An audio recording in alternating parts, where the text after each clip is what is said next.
En nombre de Aeon Sessions, os doy la bienvenida a todos a la sesión de hoy para hablar de las empresas familiares, clave en la reactivación económica. Y hoy impartirá la ponencia doctor Juan Francisco Corona. Doctor Corona nos hablará hoy de la importancia que tienen las empresas familiares en la economía del Estado español y de la reacción de estas empresas ante la situación actual y cómo van a ser clave en la reactivación de nuestra economía después de esta situación que estamos viviendo. Doctor Corona también nos ofrecerá algunas recomendaciones para las empresas que nos estén viendo hoy. Y todos conocemos al doctor Corona, pero para los que no lo conocen, les diré que es el director general del Instituto de Empresa Familiar, catedrático de Economía Aplicada, doctor en Ciencias Económicas y Empresariales, rector honorario de la Universidad Abat Oliba CEU, presidente del Instituto de Estudios Norteamericanos, autor de 54 libros y más de 400 publicaciones en revistas académicas y profesionales, asesor de diversos gobiernos en más de 20 países y organismos como la COE, Consejo Superior de Cámaras de Comercio, la Asociación Española de Directivos y Foment del Treball, entre otros. Y además, para los antiguos alumnos de EAE Business School, algo muy interesante para todos los que pertenecemos a la casa, que es patrono en la Fundación Formación y Futuro, que es copropietaria de nuestra escuela. Todo un privilegio contar con el doctor Corona hoy en nuestra casa, y al final de la presentación pasaremos al turno de preguntas que me podéis ir enviando por el chat y bueno, os pido que mantengáis los micrófonos en silencio durante la sesión para no tener ruidos y que el doctor Corona pueda hablar con nosotros. Así que, sin más, le doy paso al doctor Corona. Quizá, si nos empiezas a hablar un poco del instituto y de la importancia de las empresas familiares en nuestra economía, en nuestro tejido industrial, para poner a la audiencia un poco en onda. Muy bien, Javier, muchísimas gracias. Entiendo que debemos tener, como es habitual en EAE, asistentes de diversos países y por lo tanto, respondiendo a tu primera pregunta, voy a dar unos datos de España, pero que yo diría que, sin temor a equivocarnos, son fácilmente extrapolables a prácticamente cualquier país del mundo. Las empresas familiares tienen un problema desde el punto de vista que tú mencionas, que es la falta de identificación legal como tales. Nosotros sabemos lo que es una empresa familiar, porque conocemos la familia que está detrás, lo que hacen, su trayectoria, pero no porque haya ningún indicativo en su forma societaria que nos diga que es familiar. Eso en España nos preocupaba mucho, porque éramos conscientes de que había muchísimas empresas familiares, pero no sabíamos exactamente cuántas. Y hace 5 años ya, en 2015, emprendimos un ambicioso proyecto desde el Instituto de la Empresa Familiar, con el apoyo de la red de cátedras de empresa familiar que el propio instituto empezó a crear en el año 98, o sea, que hace ya 22 años, y empezamos un rastreo a través de las bases de datos oficiales de empresas en España, que de hecho dio lugar a un documento de trabajo que titulamos La empresa familiar en España, y voy a poner encima de la mesa, redondeados, básicamente las grandes cifras a las que llegamos después de analizar a fondo todo este tejido empresarial. Insisto que cifra arriba, cifra abajo, estoy convencido que en cualquier país las cifras son muy parecidas. En primer lugar, llegamos a una conclusión bastante obvia, y es que la mayoría de empresas son familiares. Puede parecer una cosa absurda, pero es que es así. En España prácticamente el 90% de las empresas son familiares. No llegaba a 89, algo, pero redondear, 90% de las empresas son empresas familiares claramente. Es muy importante la aportación que realizan a la economía nacional. Nosotros lo medimos en porcentaje de facturación de las empresas familiares con respecto al Producto Interior Bruto a precios de mercado del país, y la cifra era aproximadamente el 58%, casi, redondeando casi el 60%. Por ciento del PIB de un país como España, que es uno de los países de PIB más importante del mundo, normalmente oscila entre el número 12 y el 14 en la clasificación de países del mundo por tamaño de PIB, pues un 60% prácticamente lo generan las empresas familiares. Pero más importante todavía, lo que demuestra además el valor social de dichas empresas, es su aportación al empleo. Las empresas familiares básicamente generan casi el 70% del empleo privado en España. ¿Vale? Estamos hablando, por lo tanto, de muchísimos millones, prácticamente 16 millones y medio de puestos de trabajo. ¿Vale? Por lo tanto, la empresa familiar es evidentemente, dentro del amplio mundo empresarial, un referente económico y social. Pero lo es más por otro tipo de cuestiones, porque es cierto que cuando hay problemas en la economía, hemos sufrido, desgraciadamente, en la última docena de años, dos shocks importantes. El 2008, la famosa crisis inmobiliaria que luego devino en financiera, y recientemente, en los últimos meses, la crisis derivada de la pandemia del COVID. Y ahí se han demostrado algunos de los valores importantes de las empresas familiares.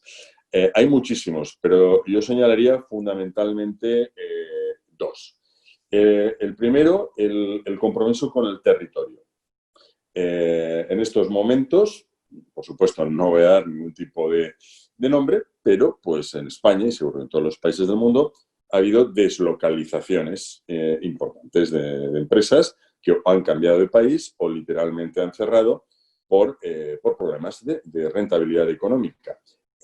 Sin embargo, y es fácil apreciarlo, las empresas familiares que han podido, porque claro, no le podemos pedir a un pequeño empresario familiar que haya tenido, por ejemplo, 3 meses cerrado el negocio, que siga adelante, si no tiene ayudas, luego entraré en eso. Pero las empresas de un cierto tamaño no solo han seguido abiertas y produciendo, sino que además han demostrado su compromiso en el territorio, manteniendo sus sedes y sus plantas de trabajo, y algunas de ellas, ahora que ya estamos en la recta final y esperemos que no haya ningún tipo de rebote, pues lo que están haciendo es ya planificar ampliaciones e incrementos de actividad. Esto por un lado. Y en segundo lugar, el compromiso también de las empresas familiares en general con todos los stakeholders que rodean a la empresa, pero muy en particular con uno muy concreto de ellos, que son los trabajadores de la empresa. Los esfuerzos que se han hecho, y yo pues por mi puesto de trabajo lo conozco bien, son impresionantes. O sea, pensemos que en muchos sectores, desde hace 3 meses, en las cuentas contables, en la partida de ingresos, es muy simple, porque es cero. Todas aquellas, por ejemplo, que se han dedicado al sector turístico o al sector también, lo que se llama el canal Horeca, restauración, etcétera, no es que hayan experimentado una reducción en sus ingresos, es que llevan 3 meses sin ingresos. Ni muchos ni pocos, ninguno. Y sin embargo, se han hecho esfuerzos enormes, se ha hecho todo lo posible para mantener la actividad. Es más, puedo decir también, sé que no les gustaría, pues no voy a decir nombres, pero se lo merecerían, que hay algunas empresas familiares españolas que, siendo conscientes de la lentitud burocrática del procedimiento de los ERTE para que los trabajadores cobren, sencillamente la parte que tenían que pagar la administración pública, se la han adelantado ellos directamente a los trabajadores, para que tengan el 100% de lo que les corresponde, ¿vale? En ese sentido, por lo tanto, son momentos malos, difíciles y delicados para todos, pero en los cuales se está poniendo de relieve que una empresa familiar es algo más que una empresa. Es decir, como decimos nosotros habitualmente, por supuesto, porque si no, no sería viable, pretende tener una situación económica y financiera saneada, pero ese no es el único objetivo. Hay otros objetivos, además de ese, ¿no? Por lo tanto, en este sentido, yo creo que es esencial que quede claro el rol que juegan las empresas familiares. Tenemos un pequeño problema y nos pasa a menudo con medios de comunicación, incluso con políticos, y es que como ciertamente buena parte de las empresas familiares son pequeñas y medianas, pero esto pasa aquí en cualquier otro país, digamos, la jerarquía de empresas es muy simple. Tienes unas muy pocas arriba de todo, grandes multinacionales familiares, luego tienes pues algunas menos ya muy grandes, regulares, medianas, pequeñas. La mayoría, no nos engañemos, y esto es fantástico, está en el ámbito de las pequeñas y medianas empresas. Y esto es algo que no se tiene en cuenta. De hecho, por ejemplo, a lo largo de esta crisis he oído a mucha gente hablar de las pequeñas y medianas empresas, pero muy poco, sobre todo en instancias oficiales, de las empresas familiares, cuando la práctica totalidad de empresas familiares son pequeñas y medianas empresas. Es decir, hay un problema conceptual relevante que se une a otro también muy delicado, y es pensar que únicamente necesitan ayuda en una situación como esta las empresas familiares pequeñas, que las medianas y grandes no la necesitan. Bueno, eso es un error conceptual enorme. Yo diría, no que sea al revés, pero que precisamente si una empresa familiar es muy grande y tiene decenas de miles de trabajadores, cualquier problema que tenga se va a reflejar en la posible pérdida de miles de puestos de trabajo. Entonces, hemos de cuidar a todas las empresas familiares. Siempre ha sido el objetivo del instituto. Me es igual que tengan 5 trabajadores o que tengan 120.000. Hay que cuidarlas a todas. Son familiares, están enraizadas en el territorio, cuidan a sus trabajadores, tienen unos objetivos sociales y, por lo tanto, deben ser objeto de protección siempre, pero en la actual situación, mucho más. De la situación en la que estamos, de crisis económica, y es de las pocas cosas claras que se pueden decir, ya sabemos todos que la economía no es una ciencia exacta, pero hay cosas que se pueden decir con claridad. Y hay una de ellas que es, sin nuestras empresas y sin nuestras empresas familiares, no se sale de esta crisis. Y esto es absolutamente definitivo. Si no se hace algo para ayudar a nuestras empresas familiares, los próximos años la economía española va a sufrir mucho. Quien tiene que mantener los puestos de trabajo que buenamente pueda mantener y crear nuevos para compensar los que se han destruido desgraciadamente en estos 3 meses son las empresas. En palabras de nuestro anterior presidente, Francisco Riveras, la empresa no solo no es un problema, sino que es la solución. La única manera de salir de esta es con empresas fuertes y operando al máximo, vendiendo, produciendo, exportando, creciendo y creando puestos de trabajo. Por lo tanto, este es un tema que me interesaba mucho y agradezco tu primera pregunta, de dejar bien sentado. Sobre esto, de verdad, no hay discusión posible para cualquiera que tenga mínimos conocimientos de economía de empresa.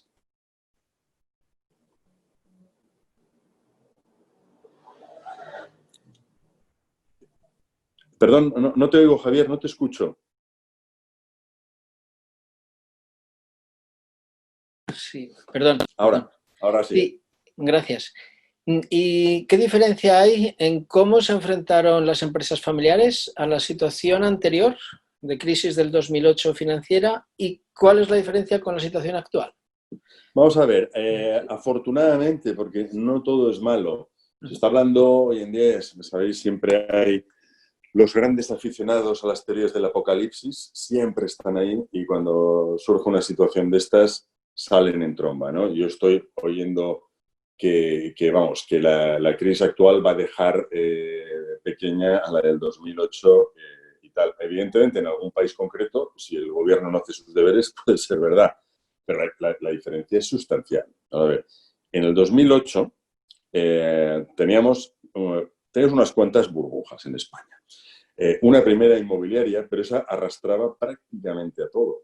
Sectores de construcción, de suministro de electrodomésticos y, sobre todo, estaba muy infectada por la crisis financiera. Entonces, las empresas se encontraron en una situación donde no solamente no tenían capacidad económica y sí mucha deuda, pero no tenían tampoco posibilidades de conseguir financiación a corto, medio o largo plazo. ¿Cómo se salió? Esto hay que recordarlo de España, de esa crisis. ¿Qué hicieron las empresas españolas? Muchas murieron en esa crisis, han muerto y están ahí enterradas, ya no las vamos a volver a ver. Pero ¿qué pasó? Que las que sobrevivieron, un poco teoría de la evolución, si quieres, quedaron mucho más fuertes que antes de la crisis. Porque en España hay que reconocer que el empresario español que supo enfocar la crisis vio claro una cosa. Cuando hay una crisis económica de una magnitud importante, depender de tu mercado es un riesgo enorme. El mercado español no es pequeño, evidentemente, pero tampoco es grande. En estos momentos tenemos unos 47 millones y medio de habitantes, lo cual, pues evidentemente, comparado con algunos países, es mucho, pero no nos engañemos, en el mundo hay 7.000 y pico millones de habitantes. Es un porcentaje ridículo. Entonces, el empresario español vio claramente que el futuro estaba en el mundo, mercado global. La evolución de las empresas españolas que han ido bien en tasa de internacionalización es espectacular. O sea, las que han ido bien es porque decidieron, vamos a olvidarnos, ¿no? Vamos a dejar de centrarnos solo en nuestro país y vamos a ir, pero al mundo, a donde sea. Tenemos que buscar al consumidor, al comprador, donde quiera que esté, desde China hasta Estados Unidos, Sudamérica, África, donde sea, Extremo Oriente, donde sea, ¿no? Entonces, las empresas que hay hoy en día, las que estaban viviendo tranquilamente, más o menos tranquilamente, hace cuatro meses, son más sólidas y más robustas que las que teníamos en el 2008. Esta es la buena noticia. Es decir, tienen una capacidad productiva importante que es que no ha caído, simplemente ha sido paralizada por mandato legal, por imperativo legal. Es decir, si mañana mismo se recuperara, estoy hablando en condicional, porque no se va a recuperar, pero si mañana mismo se recuperara toda la capacidad de consumo, no habría ningún problema. Nuestras empresas podían cubrirla a la perfección, incluso más todavía. ¿Cuál es el problema de hoy en día?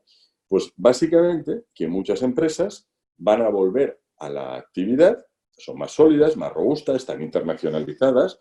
Pues a lo mejor en España todavía que vamos retrasados en la salida del confinamiento, pero como sabes perfectamente, en otros muchos países ya hace ya unas semanas que hay vida habitual, pues ya están funcionando ahí. Pongo un ejemplo. Algunas de las grandes empresas familiares españolas que tienen plantas de producción en China llevan ya 2 meses operando en China. Pues aquello fue tremendo, fue el origen, pero es verdad que todo fue bastante rápido. Entonces pasaron de tenerlas totalmente cerradas yo creo que fue sobre la cuarta, quinta semana de nuestro confinamiento, empezaron a abrirlas y ahora en algunos casos las tienen abiertas ya todas. ¿Cuál va a ser el problema? Bueno, tú puedes producir como empresa todo lo que tú quieras, pero necesitas que alguien lo compre. Y ahí entramos en la otra parte de la jugada, que es el consumidor. El consumidor, en estos momentos, no nos engañemos, y yo hablo porque tú también conoces perfectamente la idiosincrasia de los españoles, le encantaría ponerse ahora a consumir como locos. Somos un país muy consumista. Tiene una cosa mala, ¿eh? Tenemos una propensión marginal al ahorro baja y una propensión marginal al consumo muy alta. Pero para consumir hacen falta 2 cosas. Una, voluntad de consumir, y 2, dinero para hacerlo. La primera la tiene todo el mundo. La segunda va a ser mucho más grave, porque hay mucha gente que en estos momentos está en suspensión temporal de empleo y, ojo, y algunos no temporal, porque sus empresas no han podido aguantar y han cerrado. Entonces, bueno, es evidente que personas en esta situación pues difícilmente van a poder contribuir a que la presión de la demanda pues permita que las empresas vuelvan en un corto plazo a una situación positiva. Esto tiene una solución bastante fácil, porque esto sí que se parece en buena medida a parte de los problemas que hubo en la Gran Depresión del siglo pasado, en 1929. Y hay que generar capacidad económica en el contribuyente, en el consumidor y en la empresa.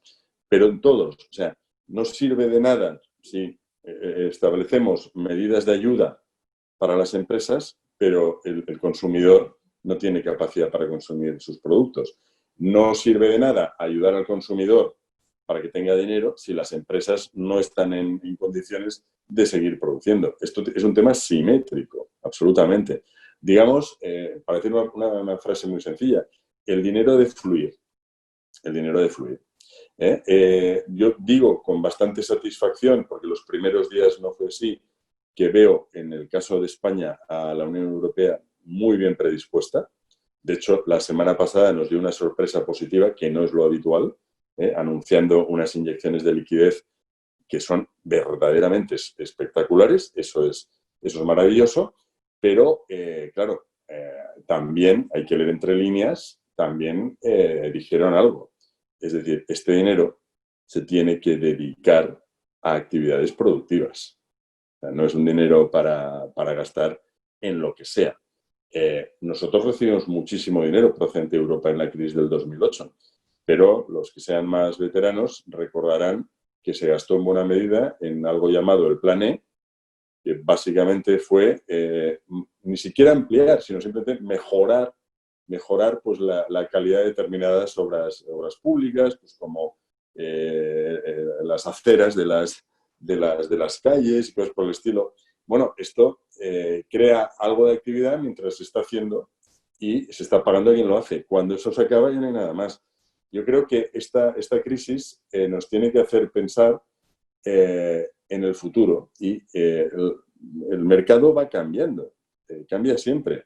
Aunque no hubiera habido la crisis del COVID, cambiaría. Lo que pasa es que estas crisis te sirven pues, para incentivar algunos cambios y en ese sentido, por lo tanto, tener claro qué es lo que tendríamos que hacer es un primer paso. Hay gente que dice, bueno, pero esto es muy difícil saberlo y demás. Entonces, si me preguntas en qué sector exacto tendríamos que invertir y qué cantidad, no lo sé yo ni nadie. Pero sí que podemos ver una cosa, y dentro de unos meses te aseguro que lo vamos a tener muy claro. Esta es una crisis internacional. Ha afectado el virus a todos los países. Por ejemplo, en Europa, todos los países de Europa se han visto afectados, ¿no? Sin embargo, el impacto económico va a ser muy distinto. Por decir algo, según cálculos del propio Banco Central Europeo, la caída del PIB en Alemania pues puede ser de un 2,2%. Según el Banco de España, en España la caída del PIB, si todo va muy bien, puede ser del 9,5%, si va regular del 12% y si va mal del 14%. Entonces, alguien debería reflexionar. Vamos a ver. Hemos tenido el virus prácticamente en las mismas fechas, dos sociedades muy parecidas. Las medidas que se han adoptado básicamente son las mismas. Quizás en España demasiado tarde, pero las medidas son las mismas. Fue confinamiento y reforzar el tema sanitario.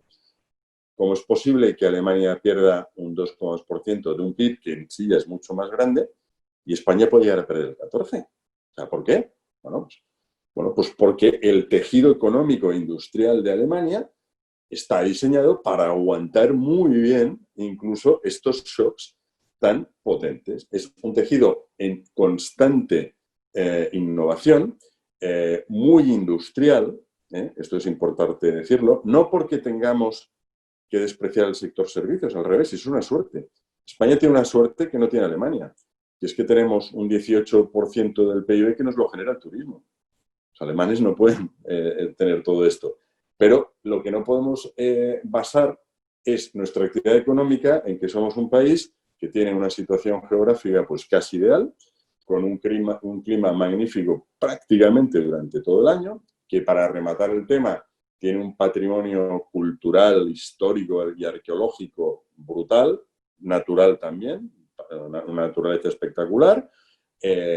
No hablemos de la gastronomía, no hablemos del estilo de vida, que es muy atractivo para todo el mundo. Por eso España normalmente lleva ya bastantes años, alguna vez ha caído, pero en segunda posición mundial como país más visitado por extranjeros de todo el mundo, solo por detrás de Francia, pero incluso en Francia, si se le quita el efecto París, que es con diferencia la ciudad más visitada del mundo, el resto, probablemente España como conjunto, es mucho más diverso. Es decir, de cada 3 extranjeros que van a Francia, pues 2 van a París. En España pues van a Canarias, a Baleares, a Madrid, a Barcelona, a Andalucía, a Galicia, a Cantabria, a Castilla y León, a Murcia, a todas partes. Se mueven por todas partes. Entonces, esto es una bendición, pero es un problema, porque como nos funcionó muy bien en la crisis de 2008, bueno, pues esto ya saldrá. Pero fíjate, esta crisis, como ha sido una crisis de confinamiento y de cierre de fronteras y de locales y de todo, precisamente el sector más afectado, o uno de los 2 o 3 más afectados, es el turístico. Entonces, la locomotora, en la que hemos confiado toda nuestra vida, bueno, ya empezarán a venir la gente y ya está. Pues la locomotora la tenemos muy parada. Es más, está parada todavía cuando en la mayor parte de Europa ya se está moviendo. O sea que alguien también tendría que remediar en breve, ¿no? En consecuencia, vamos a pensar un poco en el futuro. O sea, vamos a hacer que nuestro sistema no es que no sea inmune a los shocks. Es imposible evitar. Te coge un shock de estos y te afecta. Pero que sea lo menos posible. O sea, vamos a hacer que nuestro PIB caiga 3 puntos y no 15. Y que nuestro empleo pues caiga pues, en unos cuantos cientos de miles de personas que son más fáciles de recuperar que no si caen 4 o 5 millones. Recuerdo que en la anterior crisis tardamos unos 6 años y medio en recuperar el nivel de empleo anterior. Nosotros en Alemania lo hicieron en poco más de un año. Entonces, yo, por supuesto, no estoy a sueldo del gobierno alemán, pero creo que hay otros casos, o sea, cito a Alemania porque es el más obvio, ¿no? Suecia, Dinamarca, Noruega, Holanda. Vamos a ver un poco cómo se organizan estos países, qué medidas han establecido de apoyo a la empresa, ¿no? Entonces, vamos a aprender. Es que a veces en España parece que hay la sensación de que nadie tiene que enseñarnos nada. Pues mire, sí.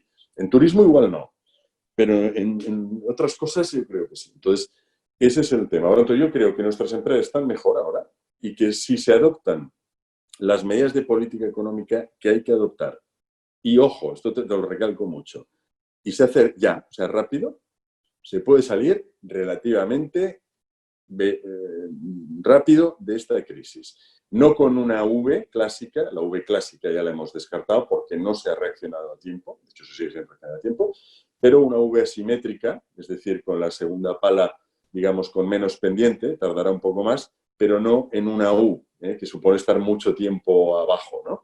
Eso sería lo deseable. Yo ahora firmaría ya una V asimétrica, pero no la tenemos garantizada porque seguimos sin adoptar medidas que empiezan a ser ya indispensables.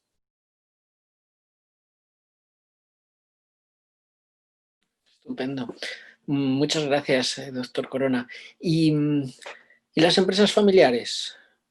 A pesar de esta situación de política económica, ¿qué están haciendo ahora? ¿Cómo están reaccionando? Pues bueno, la verdad es que muy bien. Estamos encantados. Aprovecho para comentar, porque de verdad que es bonito y merece la pena. Al margen de que han hecho muchas cosas, que ahora explicaré, las cosas que han hecho hoy en día están reflejadas. Me sabe bastante mal decir que luego no tienen el altavoz necesario. Pero, por decir algo, si nos situamos en la página web oficial del Instituto de la empresa familiar, hemos creado 3 espacios, uno de creación propia y 2 de un origen un poco más, digamos, más popular, más improvisado, pero que al darnos cuenta de la importancia nosotros hemos acogido y estamos ayudando a desarrollar. Algunos lo conoceréis. Hubo un primer movimiento llamado, un hashtag llamado "Esto no tiene que parar", cuando estábamos en la época del cierre total de actividades. En esa misma época, desde el instituto, creamos el hashtag Empresa Familiar Solidaria, donde ahí reflejamos todo lo que estaban haciendo, en este caso, empresas socias del instituto, para enfrentarse a la crisis, que es verdaderamente increíble. En cuestión de días, empezaron a cambiar sus plantas y sus procesos productivos para fabricar lo que hacía falta. Es decir, empresas, por ejemplo, que se estaban dedicando a cuestiones de moda, pues empezaron a fabricar hidrogeles. Empresas que se dedicaban al sector auxiliar del automóvil empezaron a fabricar pantallas, máscaras y batas. O sea, pero en cuestión de días, yo diría casi de horas. Echar una ojeada porque hay ejemplos fantásticos. Y más recientemente ha surgido un movimiento que nos ha encantado, que se llama Damos la Cara, que también lo tenemos, tiene su propia página web, pero también lo hemos recogido, y que explica precisamente en palabras de los propietarios y de los trabajadores lo que ha hecho la empresa familiar en esta situación tan compleja. Os recomiendo que veáis los vídeos, son vídeos muy cortos, la mayoría de ellos dura un minuto 10 segundos, y algunos de ellos verdaderamente son impactantes. ¿Qué han hecho las empresas familiares? Pues bueno, viendo las que se les venía encima y que necesitaban tesorería, por ejemplo, han paralizado inversiones que estratégicamente eran muy importantes. La inversión estaba ya diseñada, planificada, aprobada, el dinero estaba preparado para realizarla, pero viendo que iba a haber un problema y que iban a necesitar efectivo pues para poder seguir pagando y mantener a la mayor parte de sus trabajadores, literalmente ha habido una reducción masiva de inversiones. La idea es, bueno, ya las haremos más adelante cuando podamos. Ahora, la primera inversión es invertir en el futuro de la empresa, en la continuidad, lo que implica la continuidad de sus trabajadores. Se han puesto en marcha, obviamente, ERTEs, todos los posibles. El ERTE es una medida temporal, es evidente, y seguro que luego sale alguien diciendo que algunos ERTEs se han convertido en ERES, en expedientes de regulación de empleo, pero vamos, que es evidente, es decir, si la empresa carece de tesorería, pues que no puede hacer otra cosa. Al final se ve obligada o a echar el cierre o a reducir en la medida de lo posible la contracción. Pero ese es el objetivo final. La idea es volver al máximo el número de trabajadores. Se han hecho esfuerzos importantes en dotar de tecnología y de maquinaria para que en la medida de lo posible todo aquel que pudiera lleve a cabo prácticas de teletrabajo. Ya sabemos que esto depende mucho del sector. Pero en el sector en el que nos estamos moviendo nosotros, y yo también parte de mi actividad está ahí, que es el sector de la educación, pues sí, francamente, pues estamos teniendo ahora esta webinar. Yo continué dando clases con normalidad en la universidad. Tardamos 48 horas en establecer un procedimiento, he dado mis clases, he hecho mis exámenes finales a través de estas nuevas tecnologías, despachos de abogados, de economistas, hay muchas actividades, por supuesto tecnología, que permiten el teletrabajo. En otras, solo parte de las personas pueden teletrabajar. En una planta productiva, pues, si se echa el cierre, se echa el cierre. Pero bueno, se ha hecho unos esfuerzos impresionantes para que todo aquel que pudiera seguir trabajando haya seguido trabajando. Y además, se ha puesto mucho dinero encima de la mesa para garantizar la seguridad de los trabajadores. Pero esto es muy fácil. Salimos a la calle, ahora que se puede salir, o cogemos un medio de transporte y es evidente que se han tomado una serie de medidas muy importantes que van en contra del negocio. Por ejemplo, limitación de aforos, distanciamiento, que no pueda entrar todo el mundo a la vez, restricción de horarios, con una finalidad pues, de garantizar la seguridad sanitaria de los trabajadores. Es decir, la empresa familiar realmente ha reaccionado muy bien, cada una en función de sus posibilidades. Y permite aquí que comente un tema, porque es verdad que cuando las cosas van bien no suele hablarse de ello, y cuando van mal sí.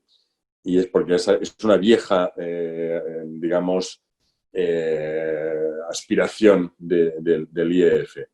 El tamaño de las empresas es importante. O sea, la dimensión empresarial es muy importante. Cuando las cosas van bien, insisto, van bien para todo el mundo.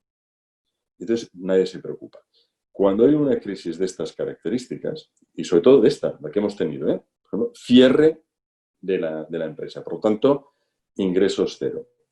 La empresa puede seguir viva y seguir abierta en función de su potencia, de su capacidad económica.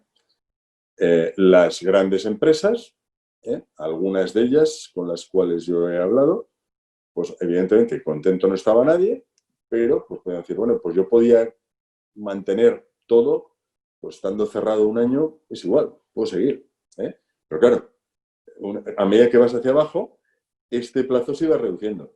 Nosotros hicimos una encuesta y que pasamos a las asociaciones territoriales de empresa familiar que hay en España.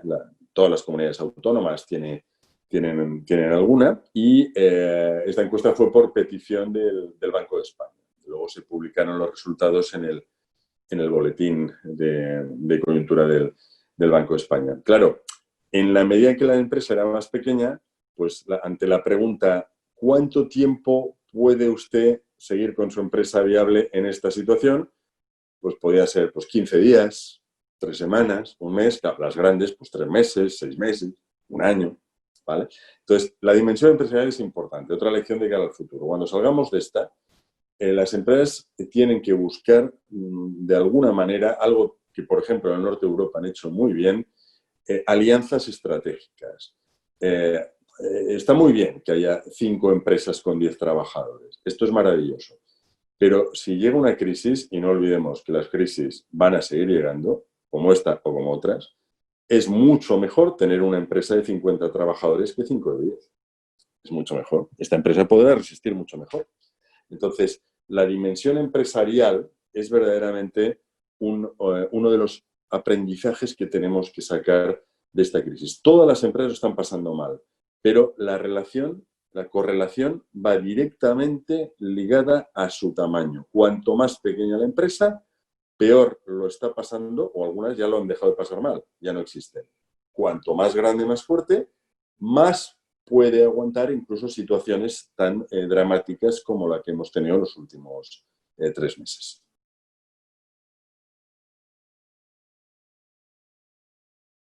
Esta sería ya una de las recomendaciones, porque ahora me gustaría preguntarte por qué recomendaciones les darías a las empresas familiares que nos están viendo.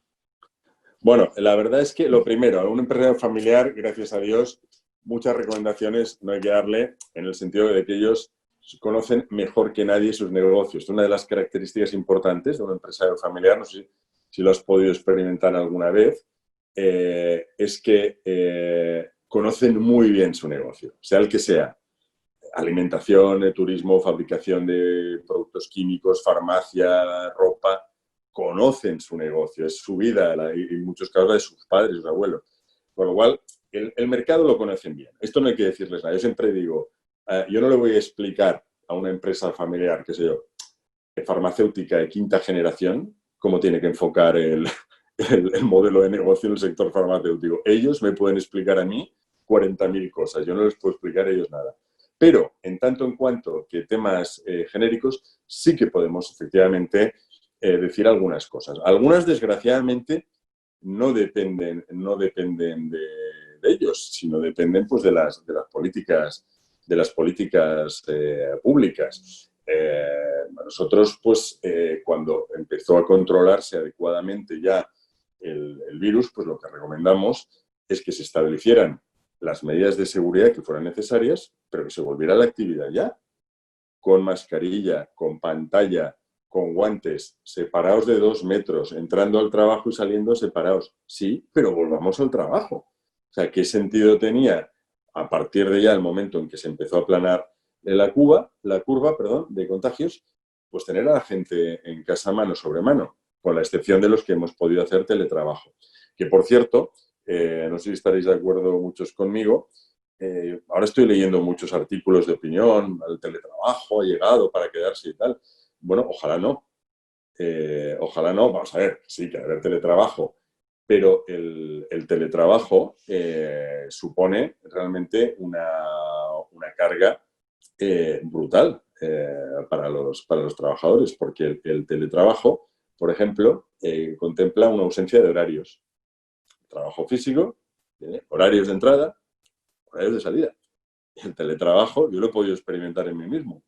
Ni horas ni días. Recuerdo un domingo desgraciado en la época del cierre total, la tercera y cuarta semana del estado de emergencia, que pasé desde las 8 de la mañana hasta las 11:30 de la noche trabajando, todo un domingo, ¿no?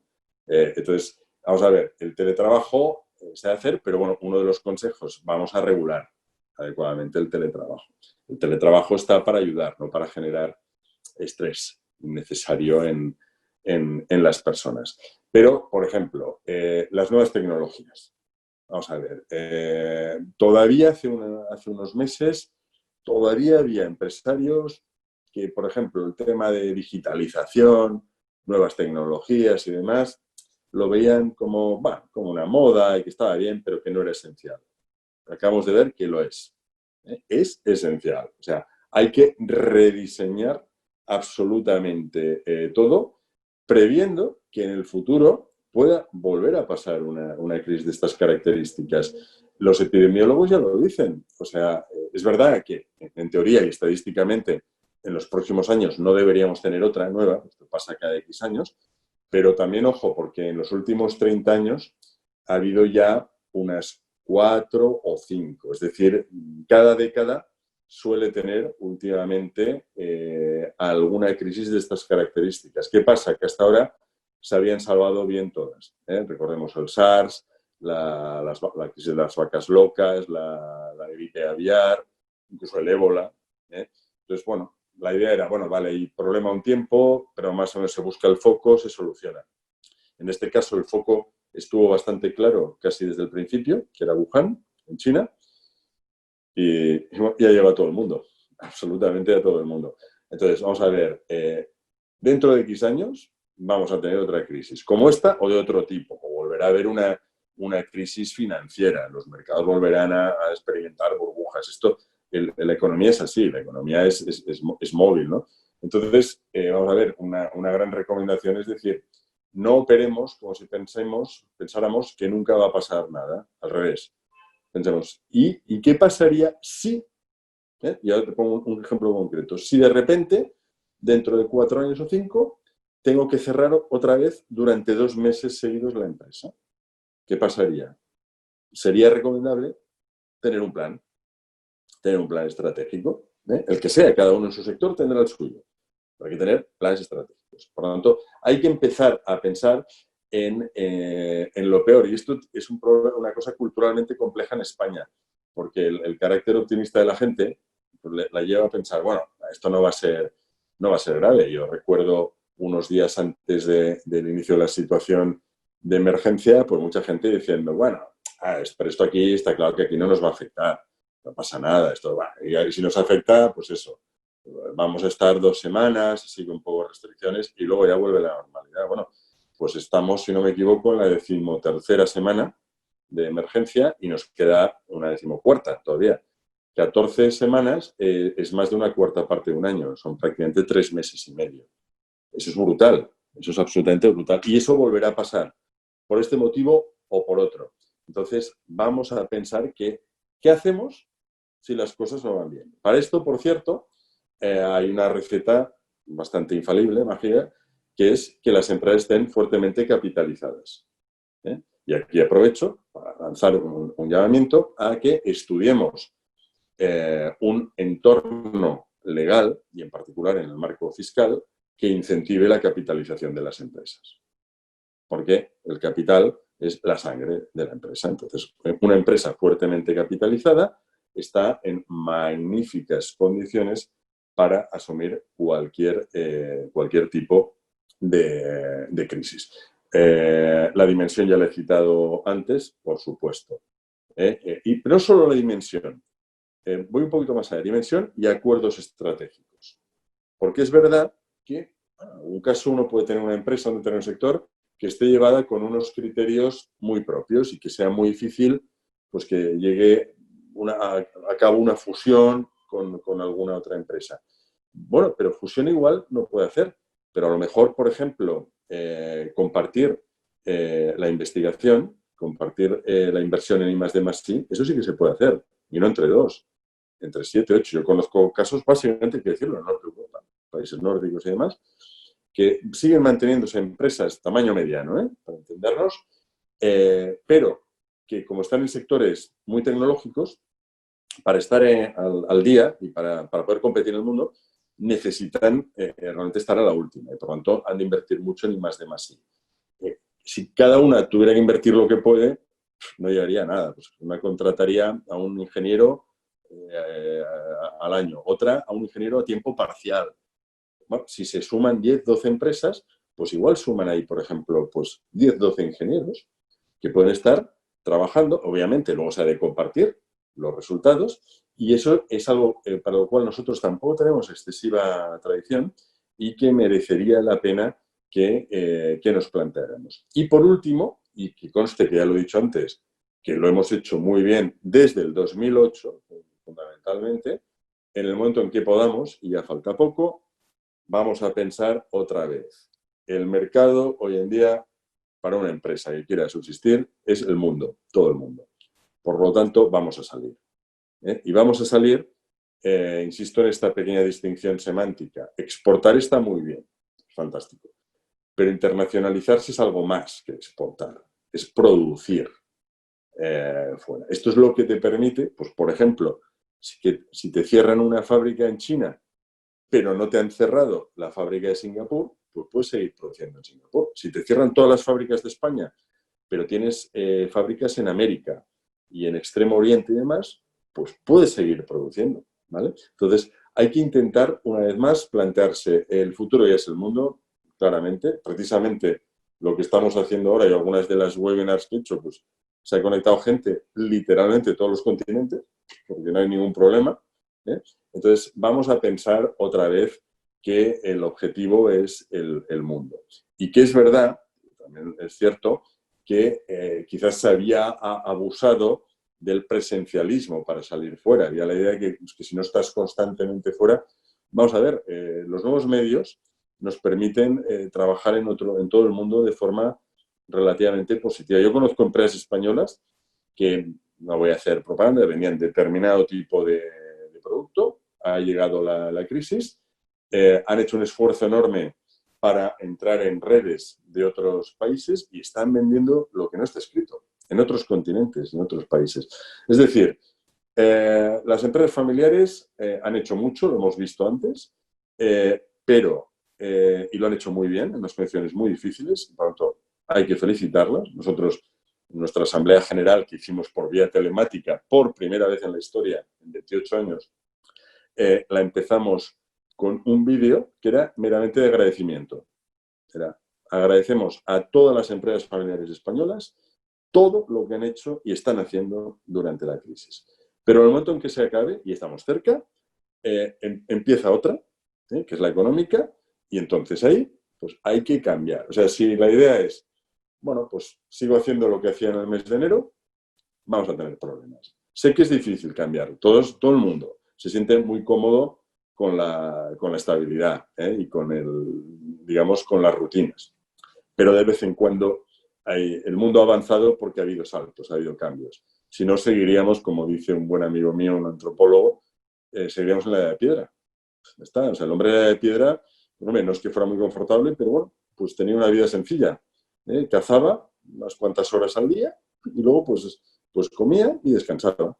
Y ya está. Pero bueno, el ser humano, gracias a Dios, siempre quiere mejorar y las crisis son los momentos en los que hay incentivos para mejorar. Yo espero y deseo que de esta crisis, como pasó con la de 2008, algo que invita al optimismo, salgamos más fuertes. Y sobre todo, espero que salgamos antes. No olvidemos que la del 8, hasta el 2013, las cosas no fueron demasiado bien.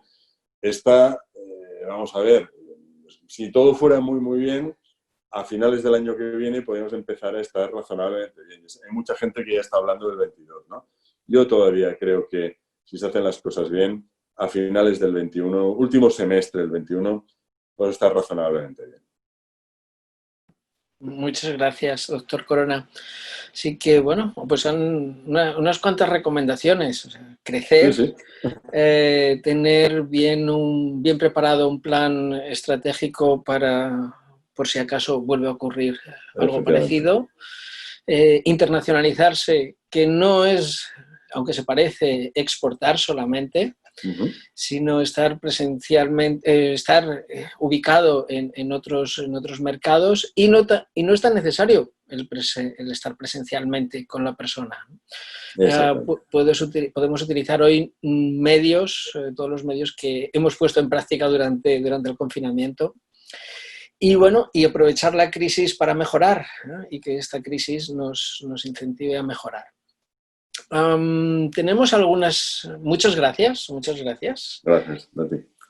Y tenemos algunas preguntas. Adelante.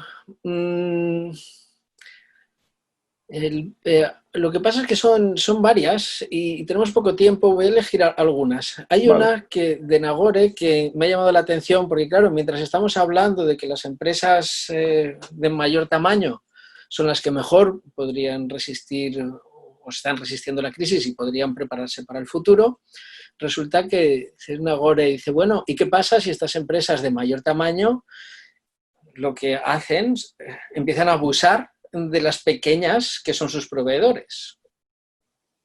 Bueno, el problema es eso. Vamos a ver, que lo hará alguien siempre, porque nosotros decimos siempre, de igual manera que hay, pues no sé, médicos buenos y malos, arquitectos buenos y malos, futbolistas buenos y malos, hay empresarios buenos y malos y políticos buenos y malos también, ¿no? Entonces es evidente que puede haber alguien que tenga esta tentación. Pero yo que tengo la suerte pues, de trabajar en un entorno nacional e internacional de grandes empresas familiares, diría que es la excepción.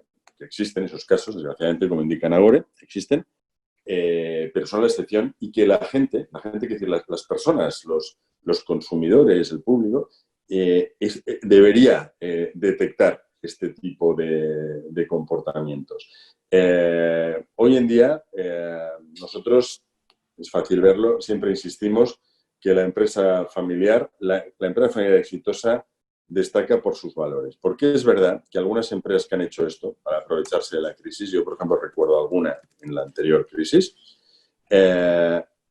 si luego hacemos el tracking, el rastreo histórico, no suelen triunfar demasiado. Acaban por desaparecer. Si la falta de ética es, digamos, el principio rector de tu actividad, más pronto o más tarde estás perdido. El tener valores, el ser ético, el cuidar a los stakeholders, a todos, y por lo tanto los proveedores son grandísimos stakeholders de cualquier empresa. De hecho, yo sí le puedo decir que las grandes empresas familiares españolas, al margen de sus trabajadores, el otro foco lo han puesto en sus proveedores, porque son conscientes de que dependen de ellos. Afortunadamente, en algunos sectores, este tipo de crisis tan atípica que hemos tenido, no había precedentes, pues ha mantenido o incluso incrementado el volumen de negocio. Pensemos, por ejemplo, en el tema de distribución, logística, alimentación, farmacia, y esas han podido seguir realizando el efecto tractor. Hay otras que, desgraciadamente, en el sector turístico, pues hay lo que hay. Es decir, en un momento determinado, tú imagínate, por ejemplo, pues una empresa turística que tuviera subcontratado pues, algún tipo de servicio para el hotel y que la empresa no haya podido aguantar. Pues claro, se va ella y detrás se van sus proveedores. Por eso insistimos en lo que yo decía al principio, que aunque todos siempre pensamos, hombre, vamos a ayudar a las empresas pequeñas, pero miremoslo en términos globales. Si una empresa grande cae ella y todo su ecosistema de proveedores, de forma piramidal. Y los proveedores de los proveedores, que ustedes también los tienen, pues también caerían. Es una pirámide, caerían todos.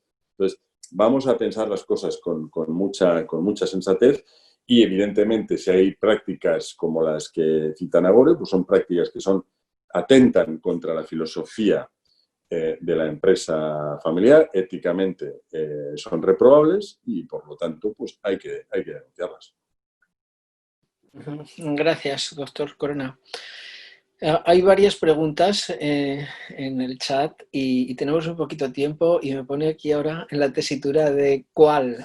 Una muy específica sobre cómo atraer a los clientes a los negocios que están ahora a la baja, como la hostelería y el inmobiliario. O la pregunta de qué medidas relevantes ha trasladado el Instituto de Empresa Familiar al Gobierno. Vale, bueno, la primera es obvia, pero hay que tener capacidad para hacerlo. Es, lógicamente, el consumidor, normalmente el primer factor que mira es el precio. Todos somos consumidores de cosas y cuando vemos alguna cosa que nos gusta, desde un libro hasta un coche o una casa, una vez te gusta, la siguiente pregunta es ¿y cuánto cuesta? Es el factor que permite decidir si uno consume o no algo. Entonces, en ese sentido, una vez más, el tamaño es importante. Una empresa grande puede sacar, por ejemplo, traer sus productos, sean bienes o servicios, a un coste bajo, que incluso no cubra o prácticamente, o incluso que esté por debajo del nivel de pérdidas, para atraer de nuevo al consumidor. Una empresa pequeña no puede hacerlo. No puede darse el lujo de vender, por ejemplo, a pérdidas o a poco margen. Vale. Y lo segundo, nosotros le hemos trasladado, y se puede decir es público, estuvimos trabajando varias semanas después de lo que he comentado antes, la famosa encuesta con las asociaciones territoriales, el trabajo que hicimos con el Banco de España. Empezamos un trabajo con el Instituto de Estudios Superiores de la Empresa, con el IES, bastante largo, en el cual ahí entramos en el tema más que encuesta cuantitativa, cualitativo, ¿no? Entonces, fuimos a la práctica totalidad de los grandes empresarios españoles, familiares y no familiares, y a la práctica totalidad de sectores productivos. Entonces, digamos, encontramos dos tipos de propuestas. Unas que son generales, que valen para todo el sistema, y luego cada sector tiene algunas muy, muy concretas, porque el sector turístico funciona a través de unos procedimientos y unos protocolos que son muy distintos al sector farmacéutico o al sector de auxiliar de la automoción.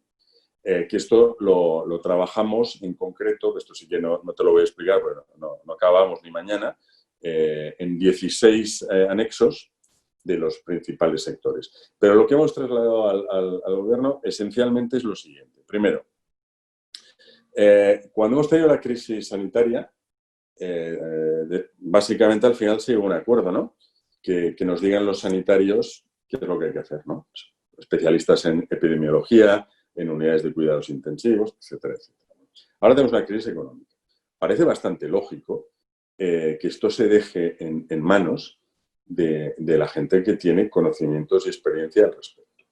Y tanto en teoría como en la práctica. Es verdad que en el pasado se había abusado a veces, y yo he estado en algunas de esas comisiones, en España y en otros países, Cuando hay un problema, pues coges una serie de economistas, expertos, trayectorias relevantes, y les pides que hagan un informe. Bueno, eso está muy bien.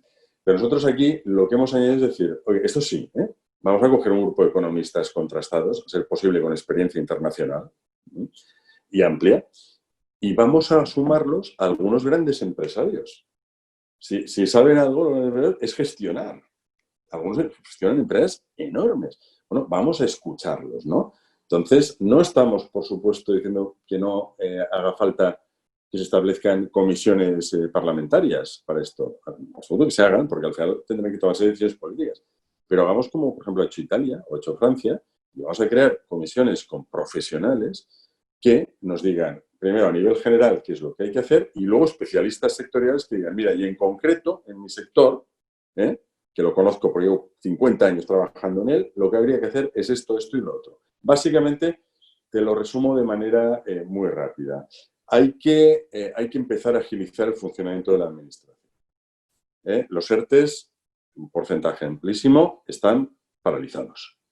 Ya lo he explicado al inicio. O sea, el empresario tiene que adelantar el dinero, porque tenemos un sistema burocrático muy pesado y muy lento.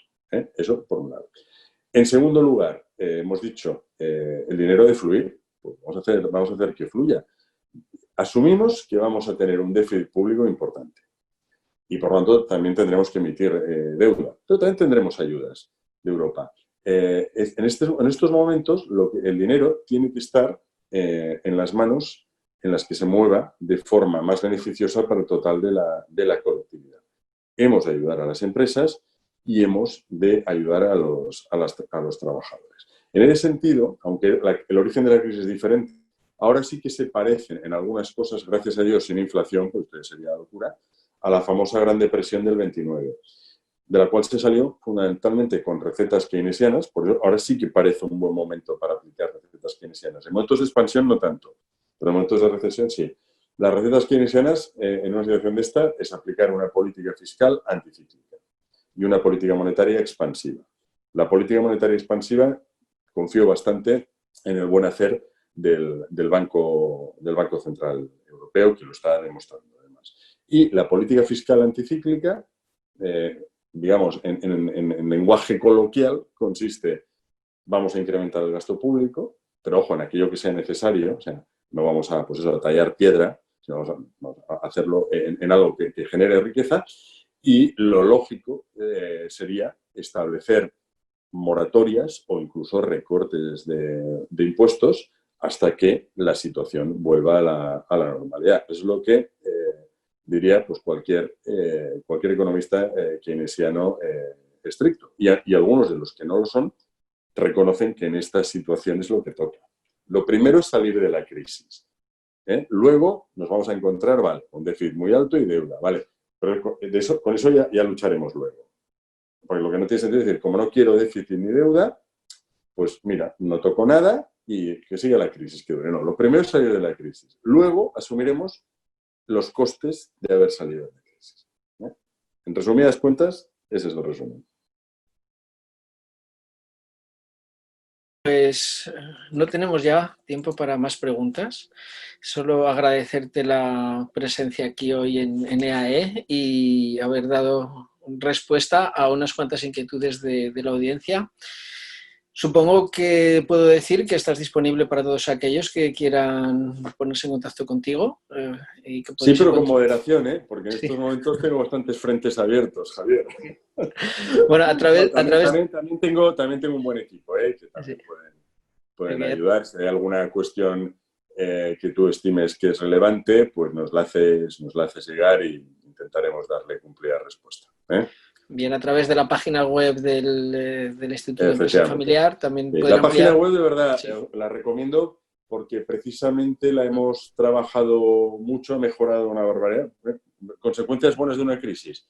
Era una página web muy, muy básica, muy informativa, y ahora se ha convertido en una página interactiva donde hay cantidad de información, de vídeos, de links, absolutamente de todo. Y eso es consecuencia de la crisis. Nos hemos dado cuenta que mientras durara esto solo podíamos comunicar a través de la web. Por ejemplo, un avance importante. Sí, una revolución que ya estaba ahí y que el confinamiento no ha hecho más que acelerarla. Efectivamente.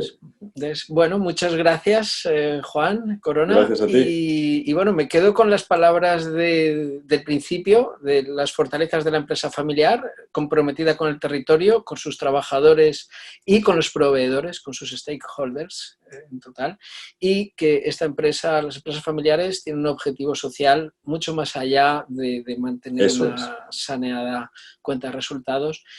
Y la reflexión o la denuncia también del principio, sin nuestras empresas familiares no se sale de la crisis. Sin duda. Y bueno, pues ayudémoslas, ¿no? Por supuesto. Desde todos los frentes que podamos, incluso como consumidores, ayudándolas. Exactamente. Bueno, pues muchas gracias y... Muchísimas gracias, Javier. Un placer y, bueno, a seguir remando. Tenemos que trabajar duro para salir de esta, ¿eh? No desfallecer nunca y optimismo. Siempre es un mensaje de hoy siempre. O sea, por mal que estemos, optimismo y a trabajar. Perfecto. Muchas gracias. Gracias a vosotros. Hasta otra. Hasta otra. Hasta luego. Hasta luego. Adiós. Chao.